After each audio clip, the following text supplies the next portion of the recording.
The power of a bold idea uttered publicly in defiance of dominant opinion cannot be easily measured. Those special people who speak out in such a way as to shake up not only the self-assurance of their enemies, but the complacency of their friends are precious catalysts for change. And that quote comes from Howard Zinn. Been a lot of Howard Zinn quotes on the show lately. I do love his quotes. He's certainly a warehouse of good things to say. Now, we've got an interesting show here for you today. I've got some people here and we're going to be talking about the One People's Public Trust. And I'm being joined on this call by a multinational force. We have Scott and Ken Bartle, who recently made a video called What the FUQ, which you can find on YouTube. You can also find on my Crow House. We've got Bob Wright. We've got Chris Hales and Lisa Harrison. And we're also joined by Heather Tucci-Jarif, I think I've got that right, who is the actual author, I believe, of the People's Trust. So this has really sparked a lot of interest with people. I've been getting messages from all over the world from people that have wanted me to look at this trust.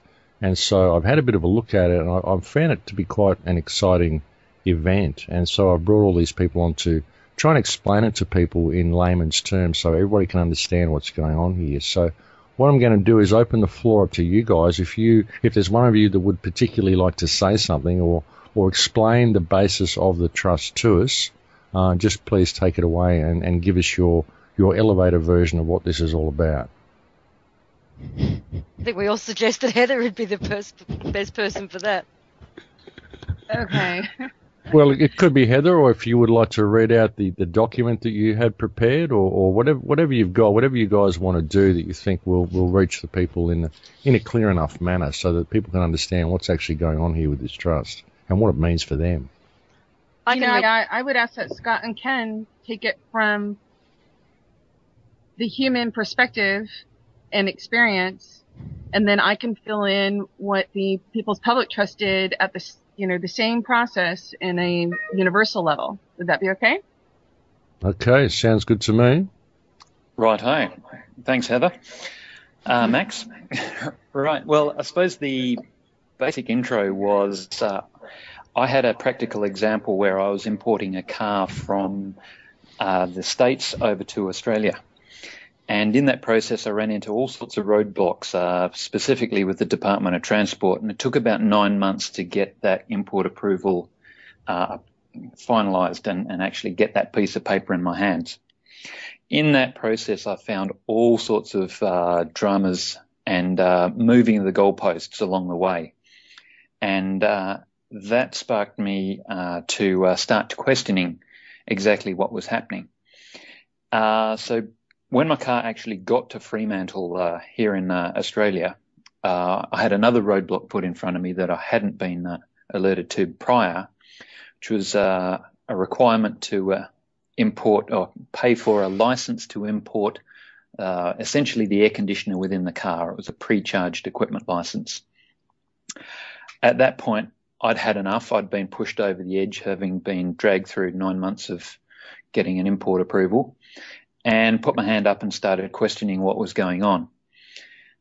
In so doing, basically I uncovered all sorts of little anomalies with the so-called government, and they turned out to be a company pretending to be government. And so far, absolutely every single politician, minister, judge, police commissioner, Governor General, you name it, from top to bottom, every single one of them who's been asked for evidence that they are literally real government, de jure government, have declined, run away, gone dead silent, and some of them have even been bold enough to write back and say, I refuse to answer that question, which is pretty arrogant in my mind. So in that process, I pretty much stumbled to the idea whilst I was sitting on the bus coming home from work that I could no longer treat them as government. They were essentially just a corporation, so let's treat them as one. So I offered terms and conditions to them and specified the method of acceptance. And in so doing, Customs, who had was starting to charge me or wanted to charge me for taxes, basically couldn't resist and performed those actions that accepted my terms and conditions. And I liken this to basically a car park. They put the terms and conditions up on the wall outside the car park, and you look at those on the way in and decide, do I want to go into this car park or do I want to go into the one next door? And when you do drive into that car park, it's those actions that are the acceptance of those terms. And so I put all of this to customs. They've just sat there dead quiet, hung onto my car, performed the actions to accept the terms and conditions, and I've been invoicing them ever since. I since went on to file a lien for the recovery, and so we bring ourselves all the way up to today, where I've basically got to the point where I'm now ready for enforcement. Now, the process was no different to pointing at a judgment that we reached at the end of an administrative process, and that was the determination of the capacity of customs acting as a corporate entity. And I thought, well, banks do this sort of thing when they run you through the court process. You come out with a judgment that's against you, and the bank sits there and points at that judgment till the cows come home, forever and after. And they'll point at that judgment, and regardless of you huffing and puffing or jumping up and down and objecting, they just sit there and point at the court judgment. So I thought, well, I can do the same thing. I'll point at the judgment that I got that determines customs are acting in the capacity of a corporate entity. And that, I suppose, is the intro to where I got to with the One People's Public Trust, in as much as here are all these UCC filings that are the evidence that replace my judgment of the capacity in which these folk are acting. And in this case, now they're all foreclosed, and I can point at that and use that going forwards. Does that give you a bit of an intro as to how that works, guys? Yeah, that gives me an understanding of how you came to find out about all this. When you say you point to that and they're foreclosed, how does that work? How can they be foreclosed? Explain that to me. Well, I suppose the same process employed, but at a much higher level. While I was dealing with a let's just say small fry down the bottom end of the scale, a company pretending to be government down here in Australia. From what I understand, is Heather, as a trustee, put her own mortgages or properties on the line to test out the system and find out what was going on, and found all sorts of fraud and deceptive acts, and put to the principals of these corporations that are pretending to be government at the very highest level as the principal of these corporate governments. And we're talking the likes of the Bank of International Settlements, Treasury, Federal Reserve. Jump in if there's any more that you want to add. The UN? Yep. So we're going right to the top and putting the same thing to them in sort of process to determine capacity and putting allegations to them for their rebuttal as to whether they were performing these deceptive acts or whether they were squeaky clean. And we reached a judgment where we say, oh, hang on, no, they have been performing these acts, which led to a process of foreclosure where you close them down. If that's my understanding, that's probably a good intro to Chris or Heather to jump in on that one. Okay, so how does this lead into the One People's Trust? How did that then lead into this One People's Trust? So I believe you became aware of Scott and Ken's work, Heather. Yeah, well, I'll make an admission. First off, I already knew everything was corporations. We already knew that there were no loans. Through my experiences, my training, and learning the mechanics of it all. And so it wasn't really a matter of trying to discover where to go, how to do things. It was more a matter of how do you go in, because you have to establish prudence in anything you do, any investigation, you need to have the backing for the actual step or move that you make, right? Mm-hmm. And a lot of it was hidden. This processes that, Scott was talking about. You have to lay a paper trail or a money trail, expose a money trail and a paper trail where none has ever existed before. So that's really what OPPT did, was go in and expose the money and the paper trail.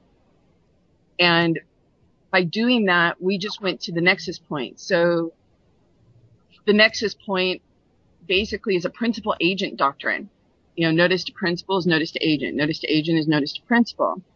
And every corporation, the founder, the CEO, they're all responsible for their agent's actions. Unless the agent has no authorization or authority to act on their behalf. But they have to let people know, right? Mm-hmm. So that was what we did. We went in, and BIS is the principal agent for all the principles of the slavery systems.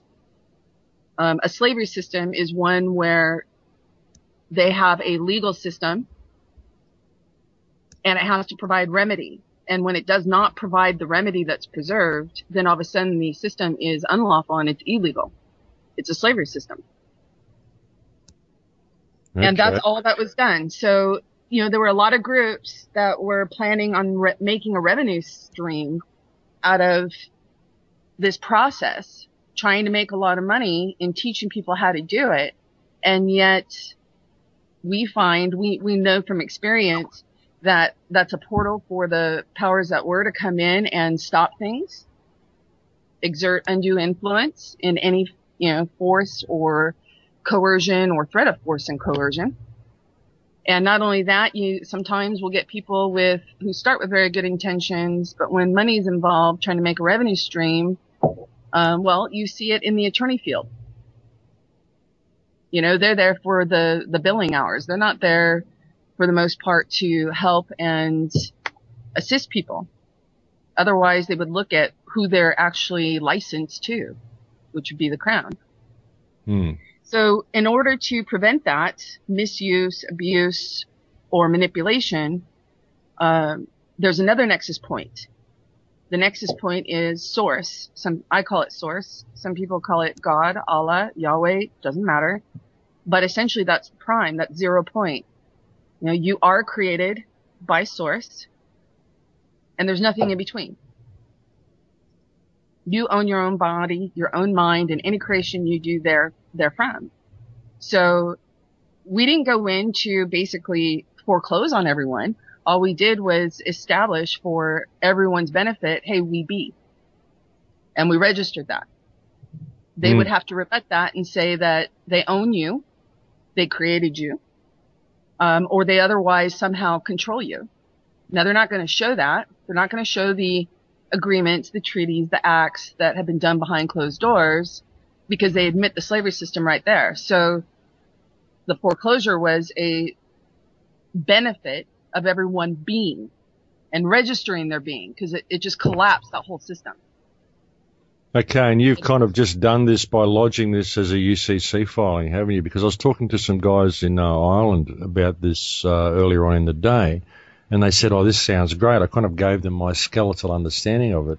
And they said, this sounds great. How do we get involved? And I said, well, that's the thing. I think you already are. I think everybody's involved simply because this is filed. It's essentially collapsed the system. It's put humanity back above the system, and it's reestablished our rightful place just below the creator, and everything below that is fiction. It's just up for you to now spread the word and get an understanding and spread it into people's minds that the terrain has now changed. Is that sort of what's going on? Yeah, that's exactly what's going on. The UCC is the supreme law of the planet. They say it's a constitution, but that's just to keep you in the distraction. Constitution is just a contract, but you guys aren't signatories to it. None of us are, except for those that sign on the dotted line. So the UC, what they did was they uniformed everything in order to make a very precise and effective transfer tracking mechanism for the powers that were and their quote unquote holdings, which include birth certificates, which include land titles, and they're all illegally begotten. So nothing can be born of a fraud. So the UCC is actually a nexus point where everything is put under it. The Federal Reserve was put under it. All the central banks were put under it. The BIS was put under it. All of the quote unquote countries, nations, states, cities, everything was put under it.